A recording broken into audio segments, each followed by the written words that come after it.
അമേരിക്കയിലെ ക്യാമ്പസുകളിൽ പടർന്നു പന്തലിച്ച പലസ്തീൻ അനുകൂല വിദ്യാർത്ഥി പ്രതിഷേധങ്ങൾക്ക് ജൂത കോടീശ്വരൻ ജോർജ് സോറോസിന്റെ സഹായമുണ്ടെന്ന് റിപ്പോർട്ട്. യഹൂദ ഇടതുപക്ഷ ചായ്വുള്ള ജീവകാരുണ്യ പ്രവർത്തകനായ സോറസും അദ്ദേഹം ധനസഹായം നൽകുന്ന സംഘടനകളുമാണ് പലസ്തീൻ അനുകൂല പ്രവർത്തനങ്ങൾക്ക് ആക്കം കൂട്ടുന്നതെന്ന് ദ ന്യൂയോർക്ക് പോസ്റ്റിന്റെ റിപ്പോർട്ട് ചൂണ്ടിക്കാട്ടുന്നു. കഴിഞ്ഞയാഴ്ച കൊളംബിയ സർവകലാശാലയിലാണ് പ്രതിഷേധങ്ങൾ ആരംഭിച്ചത്. നിലവിൽ 8ലധികം സംസ്ഥാനങ്ങളിലെ സർവകലാശാലകളിലേക്ക് പ്രതിഷേധം പടർന്നിരുന്നു. ജോർജ് സോറോസ് ധനസഹായം നൽകുന്ന students for justice in Palestine ഘടകങ്ങളെയാണ് ഇവയെല്ലാം സംഘടിപ്പിച്ചതെന്ന് ദ ന്യൂയോർക്ക് പോസ്റ്റ് റിപ്പോർട്ട് ചെയ്തു. ലാഭേച്ഛയില്ലാതെ പ്രവർത്തിക്കുന്ന സംഘടനകളുടെ ശൃംഖലയാണ് SJPക്ക് ധനസഹായം നൽകിയത്. ഇത് സോറോസിന്റെ പിന്തുണയോടെയായിരുന്നു. 3 സർവകലാശാലകളിൽ US campaign for Palestine rights എന്ന ജോർജ് സോറസിന്റെ ധനസഹായമുള്ള സംഘടനയുടെ പ്രവർത്തകരാണ് പ്രകടനങ്ങൾ നടത്തുന്നത്. പ്രതിഷേധം നടത്തുന്നവർക്ക് പണം ലഭിക്കുന്നതായും റിപ്പോർട്ട് ആരോപിക്കുന്നു. 3 പേരാണ് അമേരിക്കയിലെ ക്യാമ്പസുകളിലെ പ്രതിഷേധത്തിന് പ്രധാനമായും നേതൃത്വം നൽകുന്നത്. നിദാലാഫിയാണ് ഇതിൽ ഒരാൾ. University of Texas students for justice in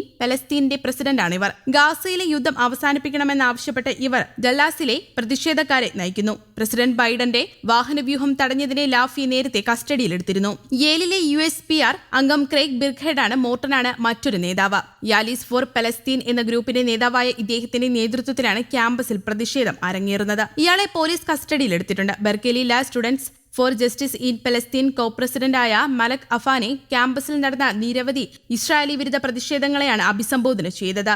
സോറോസുമായി ബന്ധമുള്ള ഗ്രൂപ്പുകളാണ് മൂവർക്കും പണം നൽകിയതെന്ന് ന്യൂയോർക്ക് പോസ്റ്റിന്റെ റിപ്പോർട്ടിൽ പറയുന്നു. 2017 മുതൽ സോറസിന്റെ ഓപ്പൺ സൊസൈറ്റി ഫൗണ്ടേഷനുകളിൽ നിന്ന് students for justice in Palestine കുറഞ്ഞത് $30,000 സഹായം ലഭിച്ചിട്ടുണ്ടെന്ന് ഡെയിലി മെയിൽ റിപ്പോർട്ട് ചെയ്യുന്നു. കൂടാതെ 2019 മുതൽ റോക്ക്ഫെല്ലർ ബ്രദേഴ്സ് ഫണ്ടിൽ നിന്ന് $35,000 ലഭിച്ചു. അതേസമയം വിദ്യാർത്ഥി പ്രതിഷേധങ്ങൾക്ക് ജോർജ് സോറസ് ധനസഹായം നൽകുന്നുവെന്നത് വാർത്ത തികച്ചും തെറ്റാണെന്ന് ദ വാഷിംഗ്ടൺ ടൈംസിന്റെ ലേഖനത്തിൽ ചൂണ്ടിക്കാട്ടുന്നു. സോറോസിന്റെ ഓപ്പൺ സൊസൈറ്റി ഫൗണ്ടേഷൻ വിദ്യാർത്ഥി പ്രതിഷേധങ്ങൾക്ക് ഫണ്ട് നൽകുന്നുവെന്ന വാദം വളരെ ദുർബലമാണ്. ഈ ആരോപണങ്ങൾ നിഷേധിച്ച് വിദ്യാർത്ഥികളും രംഗത്ത് വന്നു. അമേരിക്കയുടെ ധനസഹായത്തോടെയും സൈനിക രാഷ്ട്രീയ പിന്തുണയോടെയും നടക്കുന്ന വംശഹത്യയുടെ ഇടയിലാണ് നമ്മൾ നിൽക്കുന്നത്. ഇതിനിടയിൽ തങ്ങളുടെ സമരത്തിന് പിന്നിലെ ഫണ്ടിങ്ങിനുമായി ബന്ധപ്പെട്ട അടിസ്ഥാനരഹിത ആരോപണങ്ങൾക്ക് മറുപടി പറയാനില്ലെന്ന് students for justice in Palestine പ്രവർത്തകർ ദ വാഷിംഗ്ടൺ പോസ്റ്റിനോട് പറഞ്ഞു. അതേസമയം അമേരിക്കൻ ക്യാമ്പസുകളിൽ പലസ്തീൻ അനുകൂല പ്രതിഷേധ സമരങ്ങൾ തുടരുകയാണ്. പോലീസ് സമരത്തെ വലിയ രീതിയിൽ അടിച്ചമർത്തുന്നുണ്ട്. ഇതുവരെ 700-ലധികം പേരെയാണ് അറസ്റ്റ് ചെയ്തത്. കൂടാതെ വിദ്യാർത്ഥികളെ യൂണിവേഴ്സിറ്റികൾ സസ്പെൻഡ് ചെയ്തിട്ടുമുണ്ട്.